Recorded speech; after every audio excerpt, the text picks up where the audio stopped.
Philly with John Marks. Yes, in the live studio, aka the basement. Today, I'll be back in studio tomorrow for a football Friday. And I was trying to hold out for Friday. I just can't do it. The secret weapon is with me today. I don't know how many people know this, but when I wear this, I'm going to take my headphones off.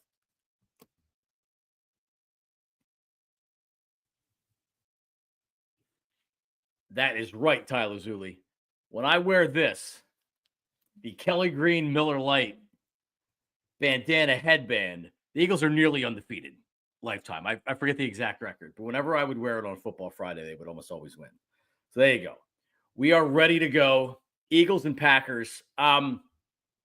So Tyler and Jamie were on for me on Tuesday and Wednesday and did a bang up job, a fine job.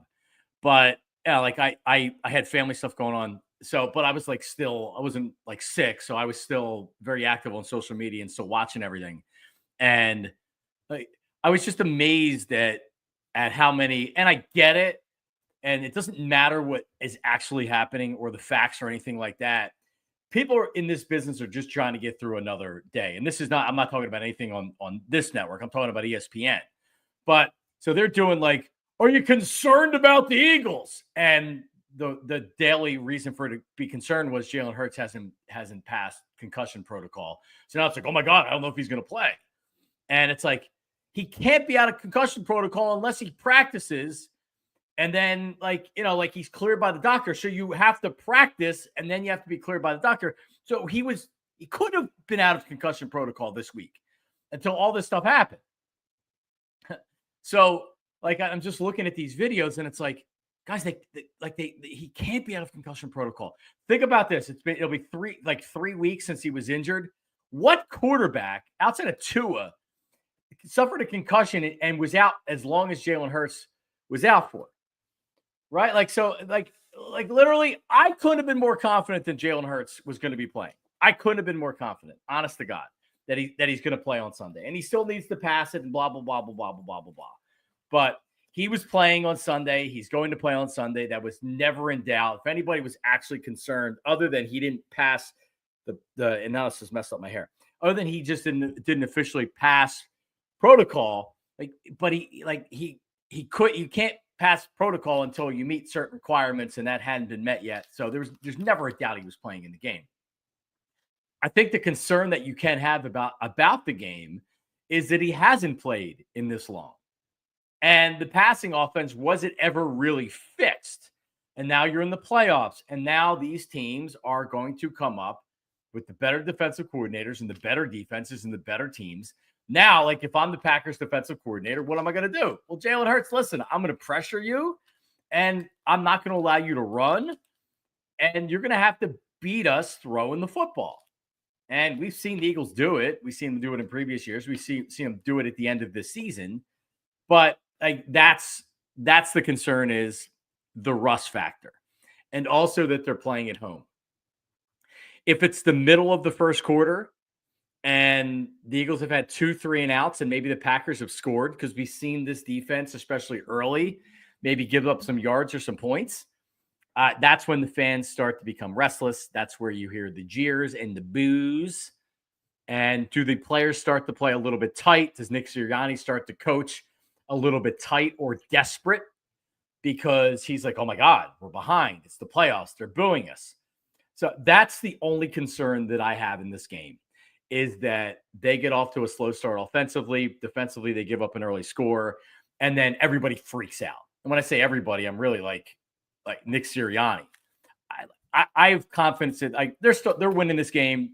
If I'm asking the confidence meter, like whoop, whoop, whoop, whoop, I'm not all the way at the top, but I'm damn close. Like a 9 out of 10. Packers are a good team. Packers can run the ball.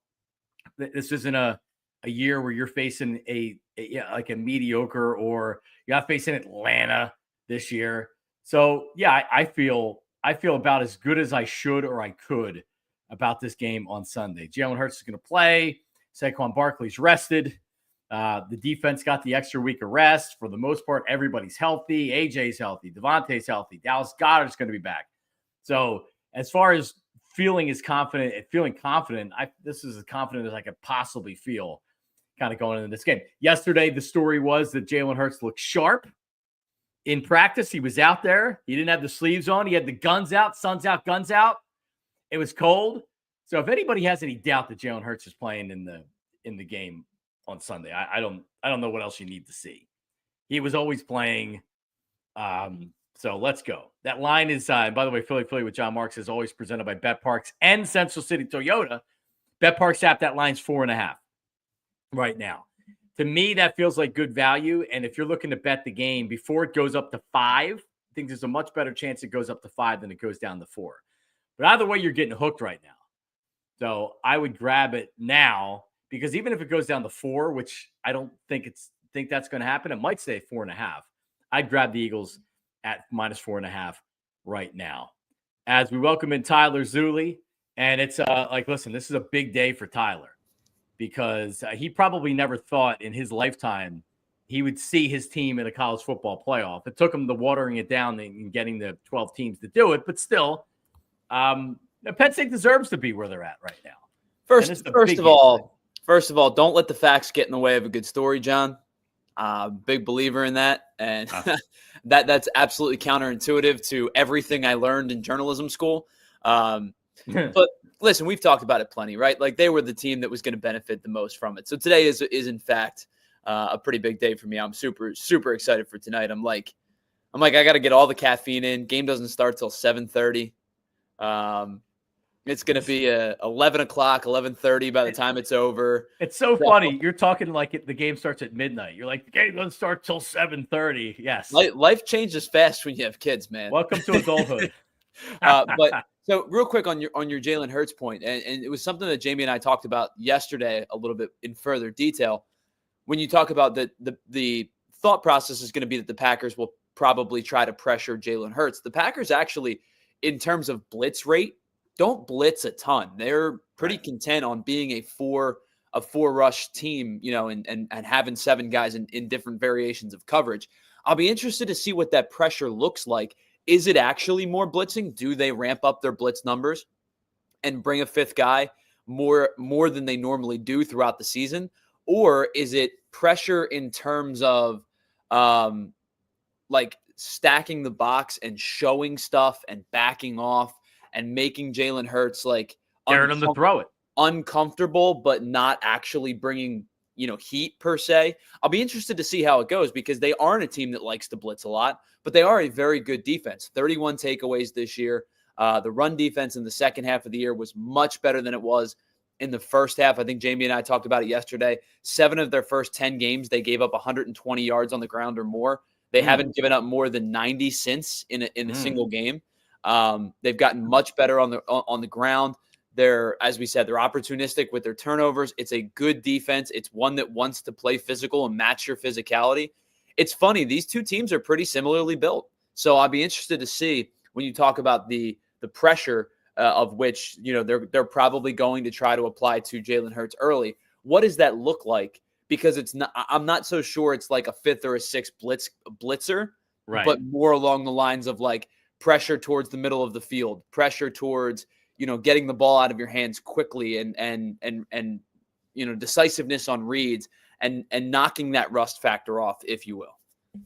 It's like when I look back at what Steve Spagnuolo did last year in the AFC Championship game against Lamar Jackson, he more or less said, you're going to have to beat us over the top. We're not going to let you run, and we're not going to give you the intermediate passes. You're going to have to hold the ball. You're going to have to wait. And the Ravens don't have the wide receivers that the Eagles do, obviously, right? Zay Flowers is a nice player, but still, like A.J. Brown, Devontae Smith, elite wide receivers. So do the Packers say, all right, listen, we're not going to let you sneak up the middle with your runs. We're going to play like almost rush 3 and play a lot of guys in that intermediate part of the field. You're not going to run. You're going to have to, we're going to try to confuse you. We're going to give you something different than you've seen. It's 40 years ago, it's 30 years ago, 35 years ago now, but something that the Rams did against Randall Cunningham in a wild card game was they had 5 linebackers out there. So they were like, hey, Randall, you're not going to run. And you are not going to we're going to confuse you. We're going to put a lot of guys right in that intermediate area of the field to where you can't just take off and run. And because of bad coaching and because Randall's style was go out and make plays and the defense will do the rest, right? And then later on when he had Randy Moss and Jake Reed and Chris Carter in Minnesota, he threw a great deep ball. But still, like, Randall wasn't known for, all right, they're sending a blitz, or hey, they're straight, like, reading the defense at the line, making the progressions and everything else.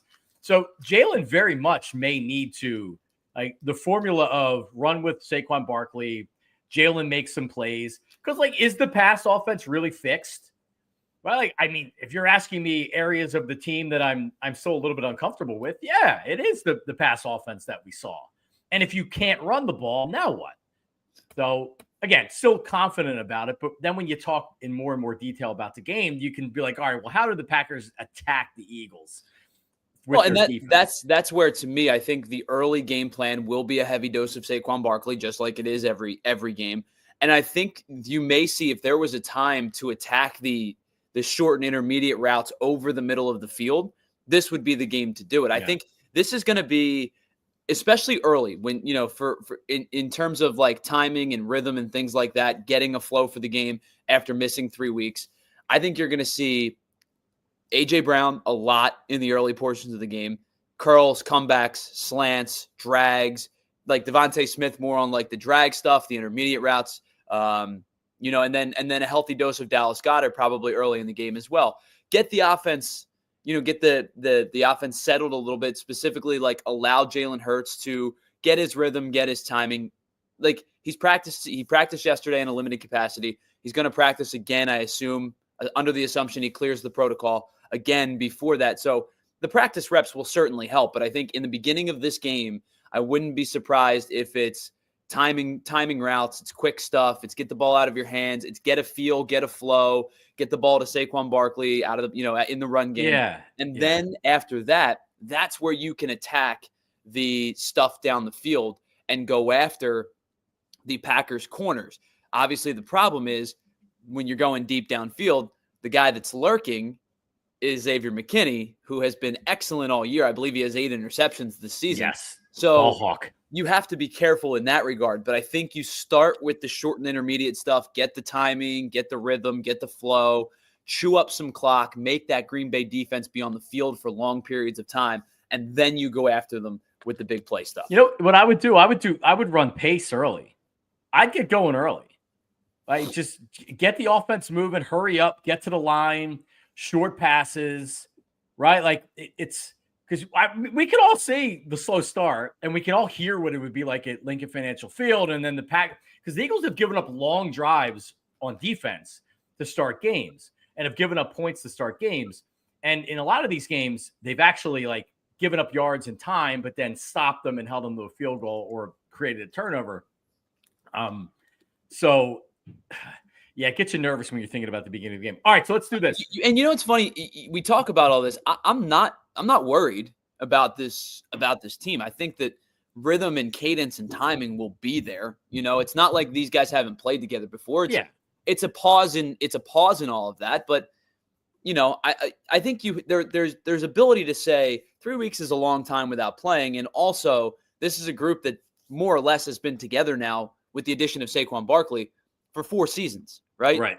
So I'll take the 4 seasons over the 3 weeks and feel pretty good about it, especially too, like, you know, no Jair Alexander in this one, which I think is significant. I mean, he's been out for a while now, but I think it's significant. Like, this is a team that can be beat.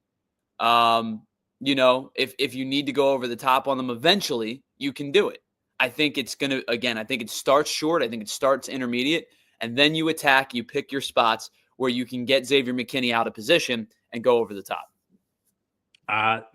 First half spread. I say Eagles are 2.5. I'm on the BetParks app right now. Eagles are 2.5 point favorites. Like, you may need the second half to come back, you know, like we've seen the Eagles, like they may need the win in the second half here. I mean, I wouldn't be surprised if this is a close game through halftime, right? A 14-10 or a 13-7 type of game, you know, somewhere in that vicinity where both teams have good defenses. Both teams are looking to establish the run, but both are pretty good against the run as of late. You know, defensively, I wouldn't be shocked if this is a low-scoring first half and the Eagles pull away in the second half, win this game by, if you win this game by a touchdown, people are going to go, well, you could have pulled away. But if you win this game it's a playoff game, right? Winning a game, any playoff game by any measure is significant. They're 4.5-point favorites for a reason. The Vegas leans them more than they did when it opened up because either they feel they undervalued or the money's come in. You win this game by a touchdown, you win this game by 10 points. I think that's a pretty comfortable win, especially if you feel good in the second half. I could see a way where it's a close first half. Eagles win the second half. All right, let's get to headlines with Tyler because we did have a bunch of stuff that's going on here overnight. Tyler, how are you? Yeah, we did. Of course, our headlines are brought to us by our friends over at Glad Hair Restoration. And if you want to improve how you look and how you feel, remember, bald is now optional. Head on over to gladhairmctr.com or call 610-980-4000 to get started. We'll start with the Sixers last night as they kind of avoid a little bit of a scare as they win 109-103 over the Washington Wizards. Now, John, I think if you got down to the Wells Fargo Center in time, you might have been able to check in as the 12th man on the team yesterday because there was a ton of injuries. Obviously, no Joel Embiid. Of course, no Jared McCain in this one. Paul George didn't play. Andre Drummond didn't play as well. So the starting lineup looked like Gershon Yabusele, Caleb Martin, Tyrese Maxey, Eric Gordon, Kelly Oubre. Maxey led the way with 29 points, but it was an inefficient night for Maxey, especially from beyond the arc. It was 11 of 27, 3 for 14 from 3. But Yabusele was tremendous, 6 of 11, 5 of 7 from deep, 25. And then the one guy I do got to give a little bit of credit to because he played 31 minutes last night out of necessity, and I've given this guy a ton of crap. Eric Gordon played well last night. Yeah, he did. Yeah, was that on your bingo card for when the day began yesterday that Eric Gordon was going to start and score 15 points? It was good. God, what a bad game though. The Wizards are 6-29. Terrible. Now, Rashawn Holmes, former 76er, he had 11 rebounds last night. But yeah, that was he said, and the 76ers were 4. They got to win. That's all that matters. So it doesn't matter if they won by 50 or they won by 6 points. And the fact that they had the walking wounded, I think it's past time to say, like, hey, what does this Paul George contract look like? Forget about this season. Another injury. It's his groin this time. He's had the knee. Oh, it's concerning. Oh my God, man. Because this is it. This was the final. This was really the final piece that Morey had of all the different things that he could use and all the different cap space and everything else. Like, at least for right now, this was the last thing that they had. Yeah. He sucked. 58 points, by the way, for the Wizards off the bench last night. Their starters only scored 45. It's not a very good team. And sometimes you just got to win the games that you got to win. And that's what they did. They're 15-20 now. The Sixers are. They've also played some of the most amount of road games this year. They've only played 16 road games in their first 35 games. So they will get a handful of home games, and they've had a handful of home games, on the schedule and coming up in the next couple of weeks. It was a win, and that's, I think, the best we can do. As Andy Reid one time said, "Hey, don't worry about it. Enjoy the win, man." He said that to a member of the media. Well, sure. No, there's nothing to enjoy about that. There's nothing to enjoy about that game. It wasn't a fun game. Than it was I'll tell you that. It was not a fun game to watch last night. No, it sucked. All right, what else do we have? Flyers tonight back at it, trying to snap a 3-game losing streak. Now they've lost twice to the Maple Leafs and to Vegas last week. They'll take on the Dallas Stars at 25-13-1. The Flyers now 17-19-5 on the regular season. They are still sitting at 39 points. They've been sitting there for a while. They're just 3-6-1 in their last 10 games.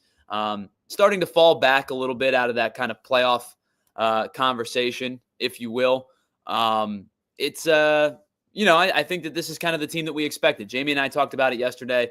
It's a divided fan base on, do you want the team to win? Do you want the team to continue the rebuild? For those that want to see competition with losses, you've gotten that in each of the last 2 games against Toronto. But I will say that it's probably a team that's ready to play at the talent level that they have. Yep. Because they played well. I mean, they took Toronto to overtime in Toronto. They lose 3-2, but it was a decent game against them at home.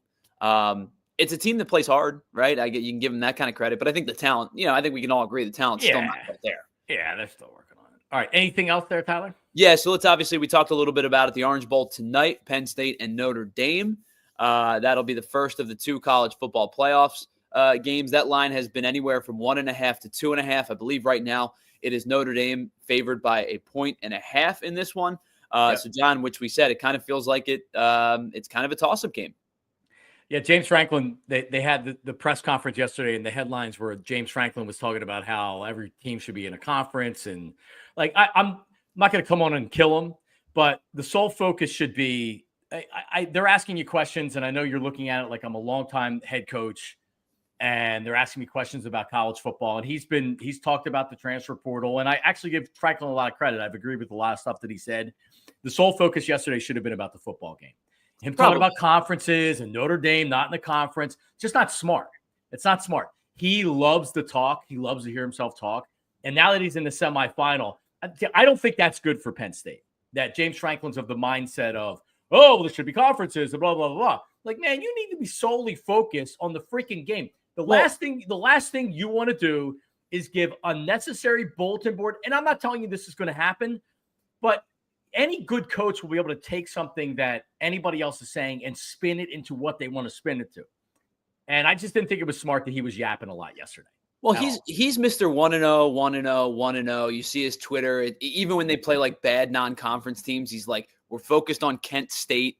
It's like, all right, dude, no, you're not. You don't have to do. You can win this game by playing your third string players. But so that's one thing he's always a big believer in is like the game in front of us is the only thing that matters, right? Jalen Hurts talks about keep the main thing. James Franklin's the same way. So, I'm curious to see if Notre Dame will use it as bulletin board material or not. I don't know. But yes, that game kicks off at 7:30 tonight. John, one final story for you real quick, just as we continue to monitor the just horrible devastation that's happening in California with the wildfires that are raging on. So again, first and foremost, like thoughts to everybody that's going through, just devastation with their homes and things like that. The NFL has made a statement that says there is a contingency plan.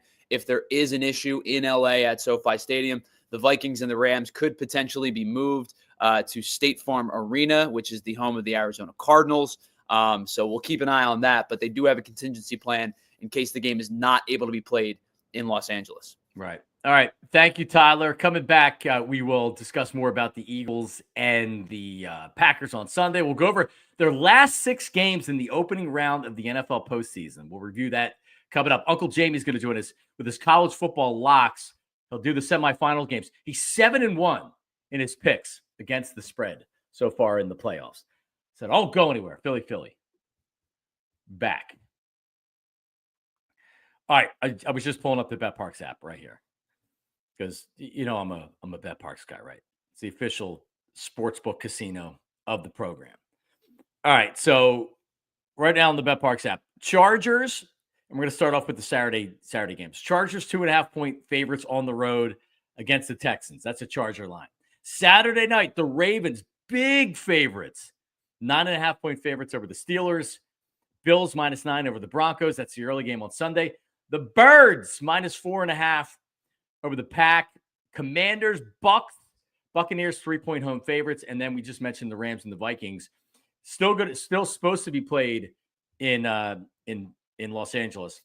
Home field doesn't matter there anyway. Vikings are point favorites on the road. Little bit of a short line there. A little bit. I don't know. It's interesting to say the least. And then you mentioned tonight the Penn State Nittany Lions against the Fighting Irish of Notre Dame. So like BetParks, right? It's the only online casino I would use, but they have a ton of stuff going on at Parks Casino. The Excite Center. We've talked about it. Amazing acts. Shaggy coming up on January 18th. I'll see you in 9 days, Shaggy. But the Cable Guy, Larry the Cable Guy, May 16th. Everything that they have. All right. Check it out. ParksCasino.com. Pennsylvania's #1 casino. It's right in the Philly burbs. Close to everybody. If you're going for a musical act or comedy, or there's a magician, Michael Carbonaro, it's coming up here in March. Even if you're not going, like, their restaurant choices are amazing. Liberty Bell Beer Garden has amazing burgers, wings, sandwiches, stuff like that. Parks Grill Steakhouse, elite level steakhouse. I've eaten there on multiple occasions. And the Bamboo Noodle House is amazing as well. ParksCasino.com. Buy tickets for all shows. Parks Casino. This is how you win. You must be 21. Gambling problem.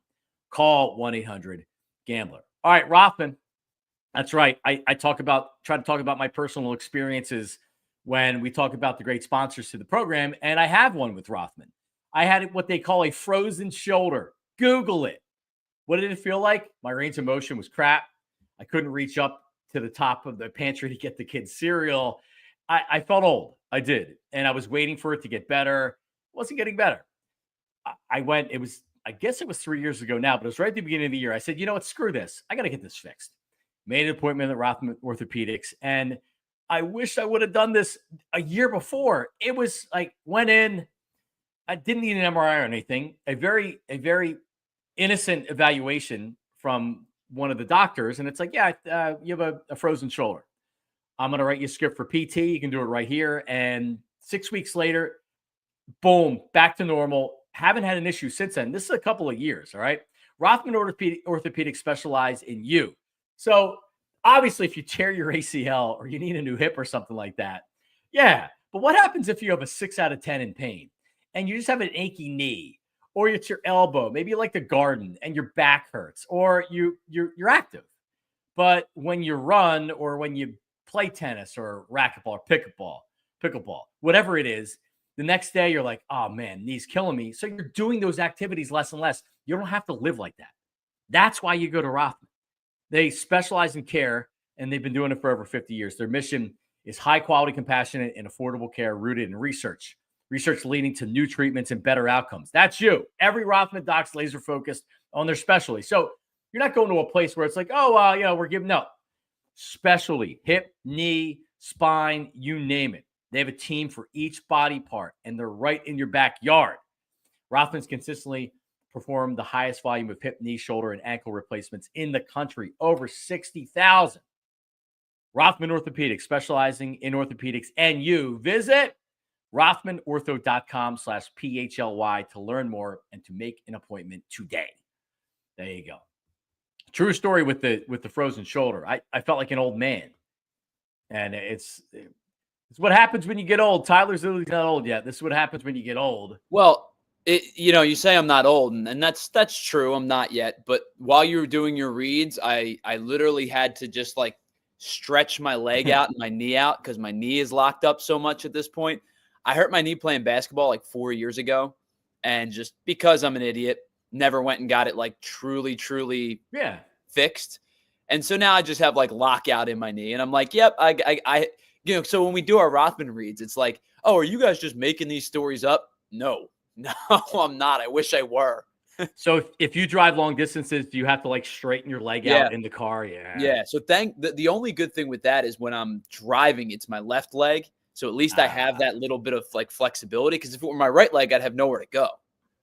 Long drives, my right hamstring gets like cramped up or whatever.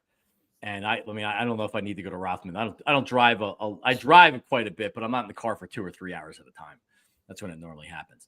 All right. So if you haven't subscribed to our PHLY Daily, you should, because Rich Hoffman Jr., he does such a great job. It's more or less your morning sports page. You can get it at allphly.com. It's your morning sports page. So like what I used to do when I was a young man and a kid, and then later an adult, I'd go and buy the Daily News. You flip it over to the back page, and it's like, that's what PHLY Daily is. Everything you need to know, but with videos embedded from Twitter.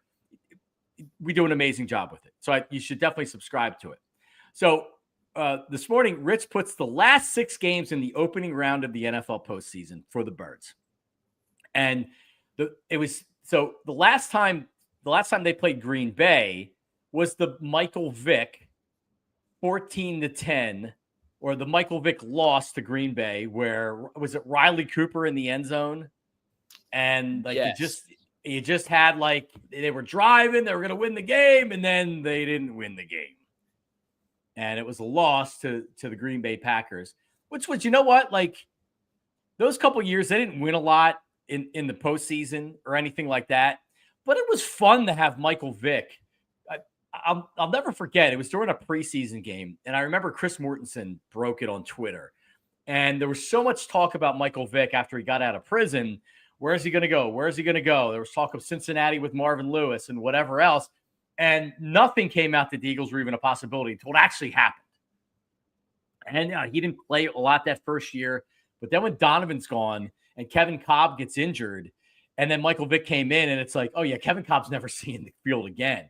Because you remembered, like, wow, Michael Vick's really, really good. Yeah, so it was cool. When he replaced Cobb, because they played Green Bay, I believe they played Green Bay to begin and end the season that year, correct?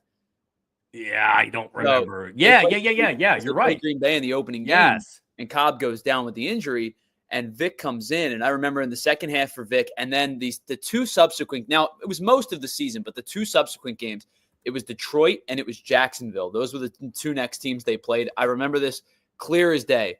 He was – I at the NFL level, with the exception of like just the best of the best of the best, I have not seen a player be head and shoulders the best player on the field like we had seen Michael Vick over that that whole season for the most part. But when he came in, he was the most explosive player on the field. He was the fastest guy on the field by a lot. The arm strength was still there. The playmaking was still there. And I remember that Detroit game and I remember that Jacksonville game where I'm like, man, he is the best player on the field right now. So he got injured that year because he was inactive for a bunch of games. I guess he got injured. Vic was? Or did Cobb? So when I'm looking at this game log in 2010, and so you're right. Green Bay comes in, he beats Detroit, had 2 touchdowns, 284 yards, had 3 touchdowns. Remember that year he didn't throw an interception for like the first 7 or 8 games of the season. He had 3 touchdowns. He got hurt against Washington, and then he missed 3 games.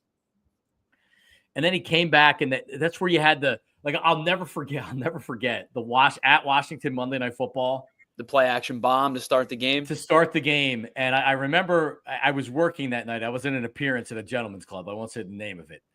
And that's how long ago it was. I actually would do appearances at gentlemen's clubs.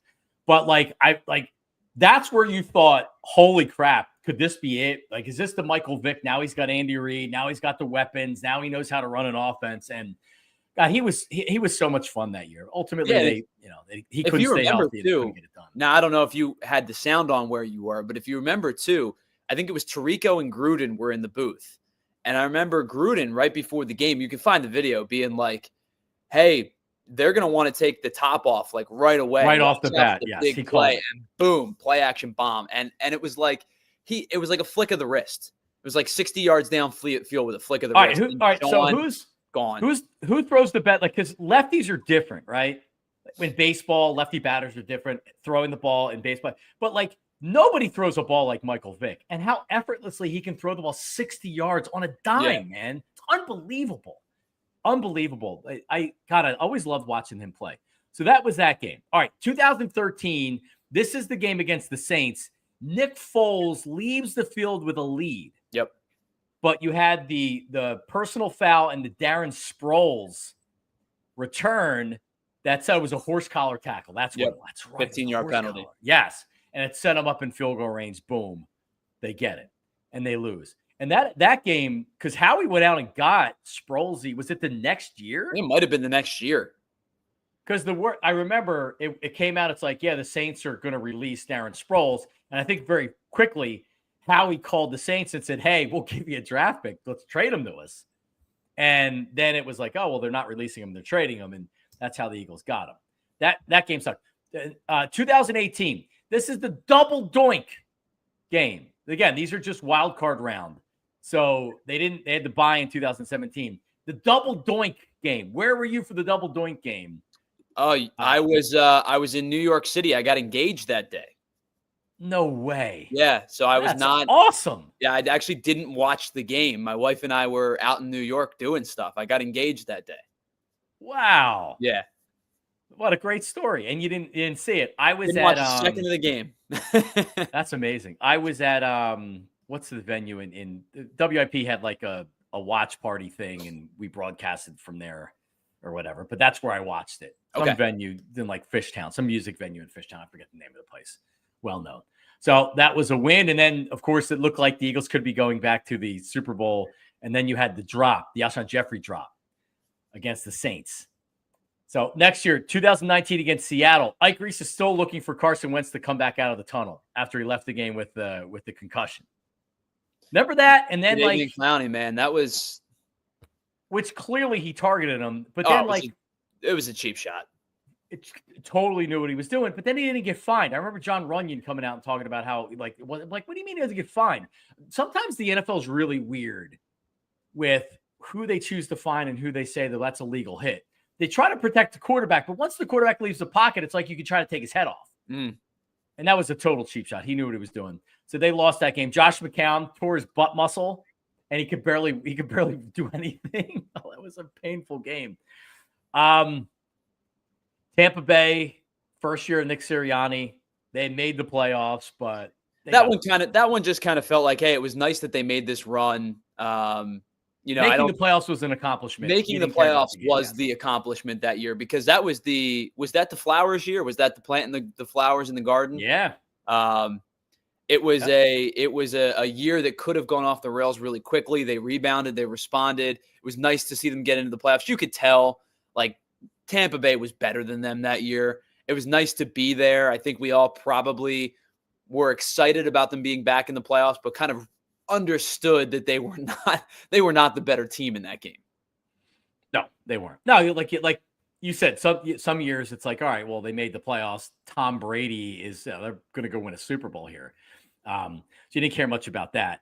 And then finally you have the game last year, which was I picked the Bucs to win that game because I saw the team fall apart, and I knew that it was more than just what was going on the field. It was more than X's and O's. The team was in turmoil, and they got smoked last year, and they've rebounded. And give Nick Sirianni a lot of credit. Whatever happened last year internally is not happening this year. So yeah, I mean, I think that we all had this because I think we were at Wicked Wolf for a PHLY watch party and all that. And I think we all had this cautious hopefulness, if you will, where it was like, all right, they're still too talented. I know that they've got insane cracks in the foundation. Maybe they pull this thing off. And it was very quickly gashed. And I remember leaving at halftime because it was snowing. And I was just like, I got to get home. I'm not driving home in the snow after this team gets crushed. So I'm listening to the game in the radio on my way home. I watched the rest of the game in the dark of my apartment by myself. I think my wife had gone to bed. It was just me sitting there just like this, watching the second half, just miserable. And I remember listening to the game on the ride home and Merrill Reese just crushing the team, being like, this effort is embarrassing. He didn't use those words, but it was a much more professional way of saying this is pretty bad. Yeah, they were going through the motions. They knew they weren't going to win. A lot of times you'll hear fans or commentators say the team quit. It doesn't mean that they weren't actively out there playing. It just means that they were going through the motions last year in that game. It felt that way. Yeah, it did, man. They were you could just tell they wanted to get the season over with. And they did. So that's the last 6 wild card rounds. And that's why, John, I think credit to this team this year, especially starting 2-2. The run that they made and the way that they're playing, even without Jalen Hurts the last couple of weeks, the way that this team is playing gives me a lot of confidence that this is a business trip for them. I mean, and then they're not going on the road, but it's another week of business for them. Yeah. I think that they recognize they should be the better team in this game, roster construction wise, and who's healthy and who's not. They should be the better team in this game. And I think most of this team, if not all of this team, should have an idea and a feel of, we're going out there and handling business. We are the better team, and we're going to show that we're the better team. Yeah, last year that defense was terrible and cooked. You had coordinators that didn't know what the hell they were doing. This is a much different, and same with the offense as well. Feeling good about it. All right, we'll talk a little bit about Penn State and Notre Dame, and also the other Texas and who are they playing? Ohio State. Uncle Jamie, 7-1. In his college football locks this playoff season. He was 7-0 until he lost the Georgia game. His thoughts on tonight, his thoughts on the other semifinal game. That's coming up. Philly with John Marks right after this. Don't go anywhere. All right. Well, Tyler, you get ready with next, and I'll start with what do you call it right here? TrueMark Financial. So on Monday after we got done, I actually went to TrueMark, and I have an account at TrueMark, but I've been talking about the Greenlight app that they have at TrueMark Financial. It's for your kids, and it's amazing. So I went in, I cracked all the piggy banks with my kids, and you know how hard it is to get all the different coins and the dollar bills out of them, the bills out of the piggy bank. Just wanted to smash it with a hammer. TrueMark Financial, it is amazing. So I got all the money. We counted it over the weekend. I went down and I got their accounts going, and we have the app, the Greenlight app. So what does it do? Well, it's for your kids, and it puts you in control of everything. Because, you know, like you want to start teaching them about finance. You want to start teaching them about, you know, like just everything, right? Like everything that involves money. So it's so cool. Right there on the app, you can set up to where we put in a couple chores that they're supposed to do. And then if they do all their chores, then on Friday, they get an allowance. So I said, all right, like you're 7 years old, you get $7 a week if you clean up your room every Friday and you put away all your laundry on Sunday, right? It's a free account, the Greenlight account. They even get a debit card. So the debit cards are on their way. And I said to them, like, listen, you can, for mom's birthday, you can buy something with them, right? Set up savings goals, track their spending. Like I talked about with the allowance, it's all right there in the Greenlight app. And it's free for TrueMark Financial members. And I have a business checking account. I have a business savings account. I have a personal savings account. I was in there. Mary Ellen walked me through everything, helped me set up everything with the account. Amazing customer service. They're the best. They are. TrueMark.com/Greenlight for more information. TrueMark.com/Greenlight. Coach your kids with finance. It's the ultimate playbook for teaching financial responsibility with the Greenlight app. There you go. Tyler's got something to say here. Yeah, and if you have the opportunity to save a couple extra bucks with TrueMark, whether it be you or your kids, how about thinking about a pair of Shady Rays, because they are the best pair of sunglasses in all of eyewear. Crystal clear optics, incredible durable frames, and the best part is they are going to have a style and a color scheme that is going to work for you. Now, John, you know me. You see me every day. I've got my almost baseball style shades on most days, even though we come in and it's still dark outside. But I need them for the ride home. But you can get a pair of aviators. You can get more of the relaxed, cool guy, wear them on the beach type of look. You know, anything you're looking for, Shady Rays is going to have an option and a color scheme that works best for you. And the best thing about Shady Rays is they have the best protection plan in all of eyewear. If your shades get damaged or broken or lost, they will fully replace your shades. Don't worry about that. And a risk-free return policy up to 30 days. So if you buy them and you don't love them, they don't perfectly fit the way that you're hoping for, you can return them or exchange them for a new pair up to 30 days. No questions asked on their website. And for new and old users alike, if you want to head on over to shadyrays.com, they have some of the best deals in eyewear. If you're going to type in the promo code PHLY, you'll get 35% off a pair of polarized sunglasses. So try for yourself the pair of shades that are rated 5 stars by over 300,000 people, myself included. There you go. Shady Rays. They look good, man. They do. Uncle Jamie's going to join it. That's the problem, too. I wear my sunglasses so much that you get the issue with, it tucks your ears in. You need a pair that feels good around your ears. Because you know me, I'm a hat and glasses combo guy. There's not a lot of room to fit and I got big ears, right? I'll admit it. I got big ears. You need a lot of room to fit the sunglass or the frame part. So you need something that feels good around your ears. Shady Rays is the way to go. All right, if you have big ears, it's an elite with Shady Rays. All right, Uncle Jamie's going to join us here in a second for his locks. And this is just, and I'm on CBSSports.com. They have all their experts. And they ask them, all right, who you like in the game. So they have 1, 2, 3, 4, 5, 6, 7, 8. Of the 8, 6 of them pick Notre Dame, not only straight up, but also against the spread. And Ohio State and Texas, what do you know? Everybody's picking Ohio State to win the game. And we'll talk with Jamie about it. I don't think anybody is giving Texas any type of a shot in the game. I certainly don't think they're going to win, but it's only a 5.5-point spread. Almost looks too easy to take Ohio State. It's very interesting. But Penn State and Notre Dame, to me, it's two similar teams. Very, very well built on the line of scrimmage. Good defenses. They want to run the ball. They don't ask their quarterbacks to do a whole heck of a lot. And like that's pretty much it. And I believe this is going to be like that, depending on where you look. Like on the BetParks app, it's a 1.5. You can bring them on, Tyler. 1.5 on the BetParks app. I've seen it at 2. As live from Central City Toyota in the heart of University City is Uncle Jamie with his college football locks of the week. 7-1. He was 7-0 before that last one that you had right there. On fire. Now, Jamie, the thing I worry about with here is then like you get a little taste of success and then you start thinking differently because you get a little bit of an ego. Right. And you get overconfident. So I'm curious to see where you go this week. Good morning. How are you?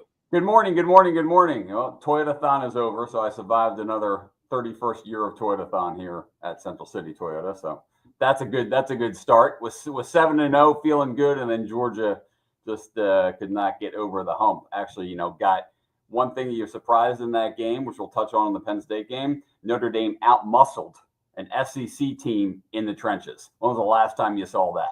Yeah, you definitely came away from that game as saying like, yeah, Notre Dame's strong. They're not going to beat you with great quarterback play, and they're not going to be flashy. And even though they had a 98-yard run, but still, like, they're not going to beat themselves. Kind of like Penn State. They're going to run the ball. They're going to be efficient on offense. Marcus Freeman's a really good coach. I think he's going to be an NFL head coach at some point. Someone's going to throw a ton of money at him, but he's done such a good job replacing Brian Kelly. To me, Jamie, and we'll get your thoughts on it. This is a very close field goal type game. The line has been steady at 1.5, 2 points. We're going to call it 1.5 on the BetParks app. So what do you think about this? I don't think, to your point about, coming in too confident when you're doing your picks, I don't think you want to overthink this too much. It's going to be a close game, right? Every indicator you have, both sides of the ball, that it's a close game. Notre Dame, right? They have Jeremiah Love is hurt. He's got a knee, maybe in, maybe out. So they threw the ball to Faison. They had Price running the ball. Riley Leonard on those run options. They're strong. So flip to Penn State. Drew Aller looked good. Didn't make any errors. Allen and Singleton looked good. Penn State's defense off the edge was dominant. So, you can look at these teams and they match up to each other almost person for person. Team for team. So what separates them in the end? I think ultimately Notre Dame has a talent edge, if I'm being honest, based upon what I saw against Georgia. And to Tyler Zuli's point, go with whoever got the better talent that you see. So we'll take Notre Dame in the points. We know James Franklin and how he's done against teams that are equal or better. And even though, everybody acknowledges that the matchups are part of what helped get Penn State here. He's very good at punching down. Now what happens when he's going up against better coaches, better coordinators? Al Golden, our old buddy from Temple, has done a great job with that defense. So this is going to be a tight game. If I'm a Penn State fan, I did not like the fact that James Franklin was up there seemingly, I'm James Franklin. I have opinions on everything. You're asking me about this? Notre Dame should be in a conference. Right? Like, the mindset of Marcus Freeman, I like to see yesterday. Like he wasn't interested in being up there so everybody could hear his opinions. He's there to win a football game. And to me, like I watched James Franklin and I'm like, dude, shut up. Like, shut up, end it. I don't care what you have to say. So we'll see. He's definitely feeling himself a little bit, with all the criticisms he's received for not winning big games. Now he's sort of saying, I'm shoving it back in your face. He's enjoying it. Playoff and look what I'm doing. To your point, though, he has always punched down well. Always. Penn State annihilates who they should annihilate. In this case, you're punching equally. Yeah. We shall see. We shall see. The Penn Staters are, once again, they're pounding their chest pretty hard. So, so we'll see what happens. It hasn't been nearly as annoying as I thought it was going to be because, let's face it, both of these fan bases are annoying. Notre Dame, Jamie, we remember when Notre Dame was good, how annoying Notre Dame fans are. It's just like they've been good but not great for a long time. Really, I remember 1988, Tony Rice, Lou Holtz. They had all those great running backs over those years. That's about the time. I mean, Brian Kelly got in the playoff the one time, and got in the final the one time. But basically, and they got annihilated. But basically, they have not been a dominant force in college sports since the Lou Holtz days. And when they beat Big Bad Miami coming off the plane with the fatigues and Notre Dame camos, so it hasn't been a conversation. I'm excited for this game. This game to me just screams out college football, man. Two devoted fan bases, two good teams. They're well coached. We can nitpick here and there, but it's going to be a good game. I think the teams will put together a good performance together. I think it's going to be a good game. So it's toss it up in the air. I mean, 1.5 is a toss up, right? Basically. So you got to pick a team. And I think Notre Dame comes out in the end. So, and what a great time of year to be a football fan, because you have semifinal tonight, Cotton Bowl tomorrow, semifinal, pro football playoffs Saturday, Sunday, and then you have a Monday night game. Tomorrow night, the Cotton Bowl. Jamie, this seems too easy to take Ohio State at 5.5 point favorites. I all year long I've been saying, like, every time I watch Texas, I'm not impressed. I'm just not. Like, their defense is very good. And I think that's how they stay in this game, is that Ohio State and what we've seen, and they smashed Oregon. Do they come into this game feeling themselves a lot like James Franklin, feeling themselves a little bit, thinking like, hey, we could have scored 80 points against Oregon last week. And like now they're coming against Texas, who has elite defenders, has an elite defense. Yeah. Ohio State 5.5 points seems a little bit too easy to me, but how you look at this game? Yeah, I mean, you can't watch Ohio State and not be absolutely wowed with the talent they have on that field. The number 4, the receiver. I mean, that kid, Smith is just. I mean, he'd be the number 1 pick in the draft. He's the next great coming one, out, right? I mean, no doubt about it. I mean, the kid is just dominant, big. 6'3", 215 at 19 years old. Will Howard has played great. Yeah. Ohio State, this is where I differentiate Ohio State from Penn State about feeling themselves. Ohio State is that talent. They're right now playing to that talent. They're just ramping it up. Whatever happened in that Michigan game, I think it's somewhat psychological with them. Trying to get over that Michigan hump and the pomp and circumstance. I don't know what it is. I mean, they played terrible. I mean, they just thumped Tennessee. They thumped Oregon. I mean, it wasn't even a game against Oregon. It was not even a game. Oregon gave them no problem. And you look at Texas, and to your point, Texas has an elite back end. That safety, Yakuba, that they have. That guy, man, reminds me of a young Troy Polamalu. He just sticks his head no matter where you want him to stick it and blows stuff up. So Texas, once again, has elite talent. Here's the problem. Is that they turn the ball over much too easily. Game like this, you can't turn it over because you cannot give Ohio State a short field. You give Ohio State a short field, as in the Oregon game at the beginning, it's over. They're going to blitz you early and just and put you down 2 touchdowns. Then your game plan changes, and then you're out of the game. So I just think on a talent level, Texas, of all the teams, matches up best against Ohio State because they have talent, good talent on that team on both sides of the ball. Receiving core is a little weak, but I don't trust them not to turn the ball over, and I just trust Ohio State's elite talent. So, I think it's a 7 to 10 point game for Ohio State. Ohio State minus 5.5. I just can't pick Texas, but it's too to me it's too easy. It looks too easy. But every time I want to believe in Texas, they come up small. You brought up that Michigan game. I mean, think about that.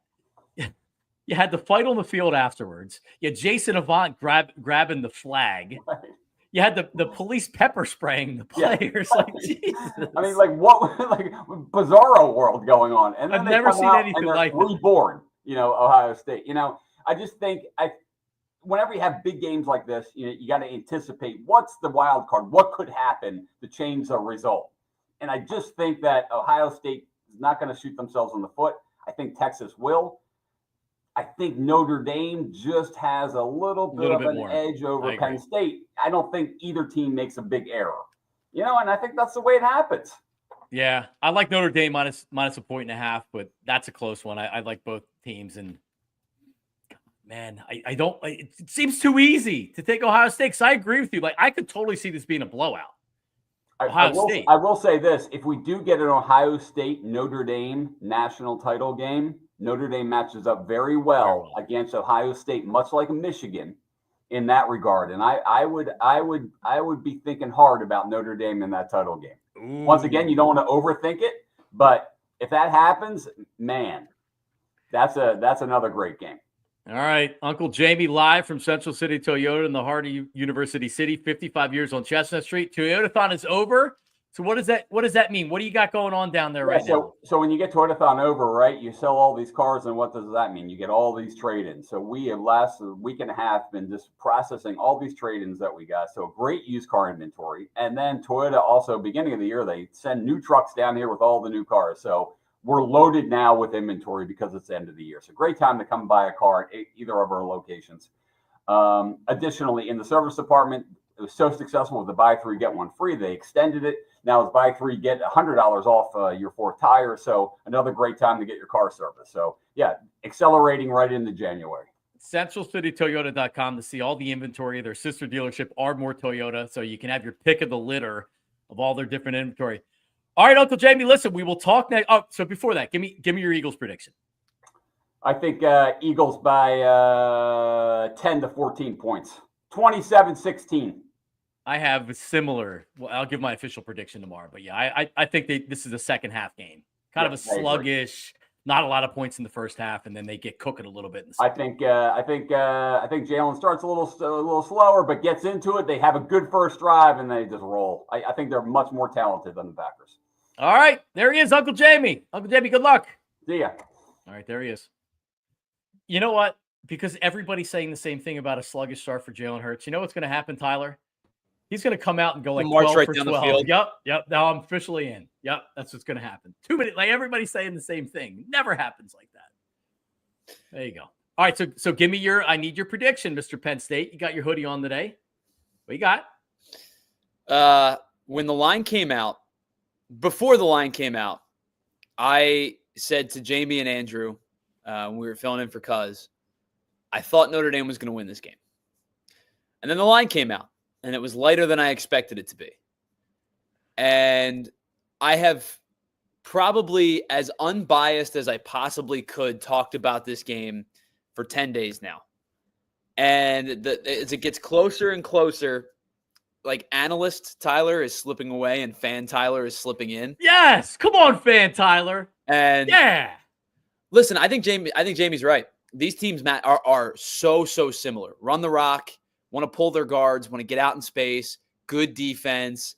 You know, so to me, I think this game comes down to, with everything being so even, this game comes down to, is Riley Leonard more dangerous on the ground? Real fast, Tyler. Everybody that's watching on TV, switch on over allphly.com to see the rest of the show. Go ahead. Is Riley Leonard more dangerous on the ground, or is Drew Aller more dangerous in the air? That's what this game comes down to, because it's both great defenses. You and I were talking before the show. They're 4th and 5th in the country in red zone defense. They're 6th and 8th in total defense. Like, the 4 teams that are left are 1st, 5th, 6th, and 8th in total defense. Right? Pretty straightforward formula to win. With that being said, it comes down to what's more effective, Leonard on the ground or Aller in the air. If Drew Aller has a good game through the air, like I'm hoping he does, Penn State can win this game. I think Penn State can win this game. I think Notre Dame can win this game. It is truly a toss-up game. I have said Notre Dame all week, and so I think it would be disingenuous of me to flip just because fan me is getting excited. I do think Notre Dame's going to win this game. Oh, I wouldn't like it. I don't think it's a crazy stretch to say Penn State wins this game. No, it's a virtual coin flip. It's almost a pick'em. Yeah, no one will be surprised if Penn State wins this game. And you know what? For all you Penn State fans out there, I hope they friggin' lose. And you're in misery tomorrow, and James Franklin makes a terrible decision. And that's what I think. So bring it. I'm a Notre Dame fan for the next 12 hours or so. See, here's the problem though. That's just, that bodes poorly for you, because then I'm coming in tomorrow morning, sleep deprived and pissed off. Yes, you're not going to want to work with me. Oh, I will. Oh, I will be. In all seriousness, I'm gonna come on the air tomorrow and be like, I don't know, Eagles by 48. Right. In all 62 to seriousness, 7. I'm halfway kidding in what I say, and it's awesome that Penn State's in the national semifinal. So I'm excited. I'm really, really excited for the game. Well, and the one thing too that Jamie brings up, and he's right. Like Notre Dame would match up very, very well with Ohio State because they can take Ohio State's skill and match it with physicality and match it with defense. And Penn State should be able to conceivably do the same thing if they and Notre Dame are Penn so State equal. should have beat them at home. So they had opportunities. Oh yeah, for sure. And I mean, and Ohio State did to Penn State what they did to a lot of teams in the second half of that game. They had 2 drives that were like 7 minutes long, 8 minutes long. They chunked up the game. They made it a 4 or 5 possession second half. Penn State never had a chance with the football because they were on defense for so long. I think the Ohio State team that Penn State played 8 weeks ago is not as good as the Ohio State team that's playing right now. Okay. I also think the Penn State team that played Ohio State 8 weeks ago is not as good as the Penn State team that's playing right now. So this is a true, like, the team that wins the turnover battle is going to win this game. There you go. Tyler Louis' keys to the game. Everybody, I'm back tomorrow in studio for a Football Friday. My old buddy, Glenn Foley, the pride of Cherry Hill East, Boston College, New York Jets, will join us on the show to go over everything, and we'll talk some old days when I used to work with him. All right, Tyler, thank you. Everybody out there, thank you, our mad chatters. Appreciate you. We're live on podcasts. We're not live on podcasts. We're available on podcasts wherever you get your podcasts, the audio version of the show. So we appreciate people listening and watching. Switch on over, click over to Cuz. He's live right now. See ya.